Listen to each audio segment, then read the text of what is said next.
दोस्तों, आज के समय में धरती पर सबसे बुद्धिमान व सबसे ताकतवर जीव की बात की जाए तो उसमें हम इंसान सबसे पहले नंबर पर आते हैं। आज पृथ्वी पर कोई ऐसी स्पीसीज नहीं है जो दिमाग के मामले में हम इंसानों का मुकाबला कर सके। इंसानी दिमाग की बदौलत ही हम आज पृथ्वी से निकलकर सोलर सिस्टम के अन्य ग्रहों तक पहुंच चुके हैं। और आपको जानकर हैरानी नहीं होगी कि पूरे सोलर सिस्टम में भी हम इंसानों के दिमाग का मुकाबला करने वाला कोई भी एलियन या स्पीसीज मौजूद नहीं है। और अगर हो भी तो फिलहाल हमें इस बात की जानकारी नहीं है।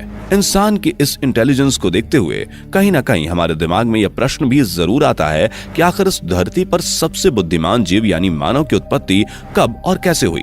मानव सभ्यता का इतिहास क्या है? दोस्तों, अगर आप भी इन सभी सवालों का जवाब जानना चाहते हैं और अपने ज्ञान को बढ़ाना चाहते हैं तो बने रहिए आज के इस वीडियो के साथ अंत तक। दोस्तों, यह तो आप सबको पता ही होगा कि इस धरती पर इंसान हमेशा से ही मौजूद नहीं थे, क्योंकि पहले के समय में धरती पर खूंखार और हिंसक डायनासोर्स का राज हुआ करता था। उन खूंखार डायनासोर्स के रहते हुए इंसानों का विकसित हो पाना एक तरह से इम्पॉसिबल था। और अगर उस समय धरती पर इंसानों का अस्तित्व होता भी तो वह भी डायनासोर के साथ विलुप्त हो गया होता। ऐसे में यह बात तो साफ है कि धरती पर इंसान डायनासोर के बाद ही आए। परंतु हमारा सवाल अभी भी वही है कि धरती पर पहला इंसान कहां से और कैसे आया है? यह जानने के लिए आपको यह जानना जरूरी है कि धरती पर जितनी भी जीव मौजूद हैं वे सभी उन जीवों का विकसित रूप हैं जो एक समय में धरती पर रहा करते थे। इस प्रक्रिया को एवोल्यूशन कहा जाता है। साइंटिस्ट के द्वारा किए गए कई सारे रिसर्च के बाद यह बात सामने आई कि धरती पर जीवन की शुरुआत समुद्र से हुई है और यह शुरुआत 3.5 बिलियन साल पहले माइक्रो ऑर्गेनिज्म यानी सूक्ष्म जीव के रूप में हुई थी। यह इतना छोटा था कि नग्न आंखों द्वारा इसे देख पाना संभव नहीं था। यह सूक्ष्म जीव समुद्र के अंदर गहराइयों में रहा करते थे और समय के साथ एवोल्यूशन से गुजरकर इनमें कई चेंजेस आए। ये सिंगल सेलुलर से मल्टी सेलुलर में बदल गए। इनमें कई जटिल संरचनाएं भी हुईं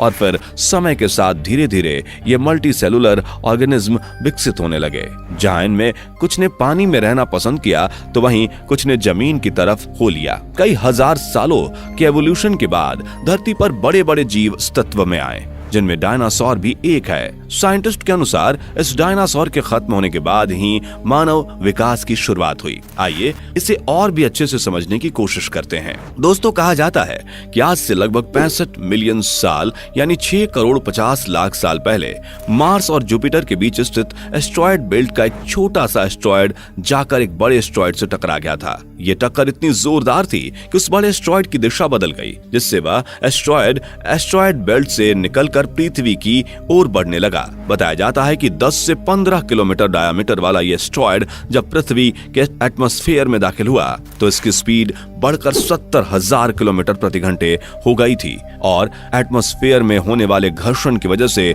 यह भयंकर आग के गोले में बदल गया। और फिर कुछ मिनट बाद ही आग का यह गोला जाकर मैक्सिको में जमीन से टकराया। ये टक्कर मैक्सिको के युकैटन पेनिनसुला में हुई थी। बताया जाता है कि यह टक्कर इतनी ज्यादा जोरदार थी कि इससे पूरी पृथ्वी का वातावरण खत्म हो गया। पृथ्वी का इकोसिस्टम पूरी तरह से बदल गया। साइंटिस्ट बताते हैं कि टक्कर की वजह से पूरी दुनिया भयंकर भूकंप की चपेट में आ गई। भूकंप की वजह से समुद्र ऊंची ऊंची लहरें उठाने लगे और पृथ्वी पर सुनामी आ गई।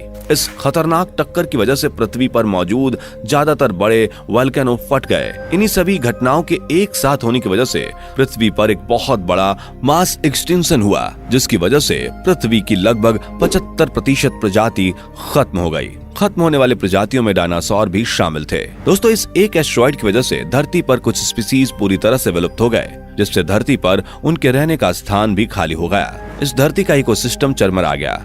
अब धरती को नई स्पीसीज की जरूरत थी, जिसमें मैमल्स अस्तित्व में आए। समय के साथ एस्ट्रॉयड से मिले जख्म भी भर गए, नए पेड़ पौधों का जन्म हुआ और धरती पर फिर से हरियाली आ गई। और लगभग 10 मिलियन साल बाद इन्हीं मैमल्स की 3 से 5,000 प्रजातियां धरती पर अस्तित्व में आ गईं, जिनमें से एक प्राइमेट्स थे जो कि बंदर की तरह दिखते थे।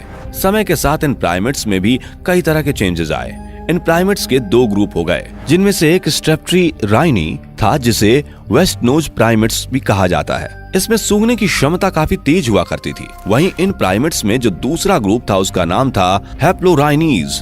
इन्हें ड्राई नोज प्राइमेट्स के नाम से जाना जाता है। इन प्राइमेट्स के देखने की तेज दृष्टि हुआ करती थी। दोनों ही प्राइमेट्स में इंसानों के दो अलग अलग गुण पाए गए थे। इसके बाद लगभग 20 मिलियन साल पहले प्रोकॉन्सुल अस्तित्व में आए, जिन्हें ऐप कहा जाता है। ये बिल्कुल बंदरों की तरह नजर आते थे। इनमें इंसानों जैसे शारीरिक गुण नजर आए। बताया जाता है कि यह आकार में हमारे पूर्वजों से बड़े होते थे। इनका वजन 100 पाउंड्स जितना होता था, लेकिन इनमें पूंछ नहीं होती थी। और फिर ये विकसित हुए तो गोरिल्ला जैसे जीव अस्तित्व में आए और करीब 7 मिलियन साल पहले चिंपैंजी भी विकसित हुए। साइंटिस्ट चिंपैंजी को ही हमारा सबसे नजदीकी पूर्वज मानते हैं। इसके बाद एड्रिपिथेकस नाम के जीव अस्तित्व में आए। दोस्तों, ये पहले जीव थे जो टांगों पर चला करते थे। फिर करीब 4 मिलियन साल पहले ऑस्ट्रालोपिथेकस अस्तित्व में आए। ये एड्रिपिथेकस के विकसित रूप थे। ये बहुत हद तक इंसानों की तरह दिखते थे। यही वे पहले जीव थे जिनके पैर इंसानों की तरह सामने की तरफ थे। ये अपने हाथों का इस्तेमाल भी इंसानों की तरह कार्य करने के लिए करते थे। समय के साथ इनमें कई चेंजेस आए और इनके भी 2 ग्रुप हो गए। इनमें से एक का जबड़ा, दूसरे का दिमाग बड़ा हुआ करता था। जिनका दिमाग बड़ा हुआ करता था वो आगे विकसित होकर जेनस की शुरुआत की, जिनका नाम होमो था। जेनस को अगर आसान भाषा में समझे तो प्रजातियों का एक ऐसा ग्रुप जो एक दूसरे से कनेक्टेड थे। और होमो एक लैटिन शब्द है जिसका अर्थ मानव है। कहा जाता है कि यहीं से मानव के विकास की पहली चरण की शुरुआत हुई। इस होमो जेनस के पहले सदस्य होमो हैबिलिस थे, जो लोगों के बीच हैंडी मैन के नाम से भी जाने जाते हैं, क्योंकि यह पत्थरों के औजार का इस्तेमाल किया करते थे। इसके करीब 1.9 मिलियन साल पहले होमो इरेक्टस अस्तित्व में आए। इनकी टांगें लंबी और हाथ छोटे हुआ करते थे। इनका ब्रेन साइज भी बड़ा था और इन स्पीसीज ने अपना ठिकाना पूरी तरह से जमीन को बना लिया। लेकिन कुछ समय बाद इनका ग्रुप धरती पर अलग अलग जगह जाकर बस गया। इनमें से कुछ अफ्रीका के बाहर जाकर बस गए। ऐसे में यह कहना मुश्किल है कि कौन से ग्रुप से आगे इवोल्यूशन की प्रक्रिया हुई। इनके बाद करीब 3 लाख साल पहले होमो स्पेसियंस अस्तित्व में आए। इनका ब्रेन साइज पहले से ज्यादा विकसित था। ये काफी ज्यादा क्रिएटिव भी थे। अपनी क्रिएटिविटी की वजह से ही इन्होंने पहले से धरती पर आए निएंडरथल्स की जगह ले ली। उस वक्त होमो सेपियंस धरती पर सबसे ज्यादा इंटेलिजेंट स्पीसीज हुआ करते थे। अपनी इंटेलिजेंसी की वजह से ये अपने आसपास एनवायरनमेंट को दूसरे जीवों के मुकाबले ज्यादा बेहतर तरीके से समझ पाए। समय के साथ होमो सेपियंस ने अपनी सभ्यताओं को विकसित किया और अपनी टेक्नोलॉजी पर काम किया। ये अपनी मूलभूत आवश्यकताओं जैसे भोजन, आवास व सुरक्षा के बारे में सोचने लगा। भोजन की तलाश में घूमते रहने के साथ साथ वह भोजन इकट्ठा भी करने लगा और जंगल में जानवरों से बचाव करने के लिए वह औजारों का निर्माण भी करने लगा। खेती जैसी चीजों को उन्होंने समझा। दोस्तों, कहा जाता है कि खेती ही वो पहला चरण है जिससे आज के आधुनिक मानवों की नींव रखी गई। इसके बाद होमो सेपियंस ने कभी पीछे मुड़कर नहीं देखा। इन्होंने लगातार अपने विकास पर काम किया और आज रिजल्ट आप सबके सामने है। आज किसी को हमें बताने की जरूरत नहीं कि हमारा भला बुरा किसमें है। हम इंसानों ने अपनी जिंदगी को आसान बनाने के लिए अपनी सुख सुविधाओं के हर वो साधन जुटाएं जिसकी हमें जरूरत लगी। लेकिन दोस्तों, एक बात तो आपको यह समझ लेनी चाहिए कि एवोल्यूशन प्रोसेस ना तो कभी रुका है और ना ही कभी रुकेगा। अपनी सिविलाइजेशन को हमेशा कायम रखने के लिए हम इंसानों को लगातार सीखते हुए आगे बढ़ना होगा।